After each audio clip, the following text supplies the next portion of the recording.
Ассаламу алейкум, наставник Саймурод Давлатов. У меня такое положение, что меня хотят видеть замуж за кузена. Я никогда не хотела и не хочу. Я даже не согласилась, но, к сожалению, и отказаться не могла ради папы. Папа должен им денег. Я оставила ответ на родителей. Папа принял это за согласие и дал им положительный ответ. Но потом узнала, что брак между родственниками в будущем повлияет на наших детях. Узнала, что в таких браках между родственниками дети рождаются инвалидами. Я не хочу согласиться ради родителя, а потом через некоторое время сказать, что я согласился ради вас, и что теперь я несчастного. Как вы думаете, я правильно поступаю? Прошу ответить, так как будто вы отвечаете своей дочке.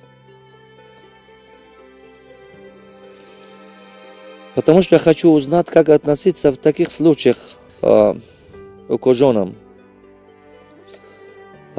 Албатта тест гузарон. Ага ки ту духтари ман боши, ё хоҳари ман боши, ё ҷияни ман боши, ман ҳеҷ маҳал ин чиба роҳ наметиҳам. Ҳеҷ маҳал. Гапе гӯянда мегӯяд, кӯча ҳамсоя гап мезанад. Не ки хушбахти фарзанд, хушбахти ҷиян, хушбахти додар, а ҳама ин беҳтарин чиз. Ин умри инсонай. Умра ҳам ту гурзондан намешад баша. Умри инсонай. Ту шароит, ту ба худованд дубора возможность наметиҳад ки дубора ин умрата аз сар гузонӣ. Барои ҳамон оби дидима буровардӣ, бовар кун харам. Барои ҳамон бачаҷонам, албатта рафта тест спор. Тест рафта спор. Агар ки совместимост набошад, набро.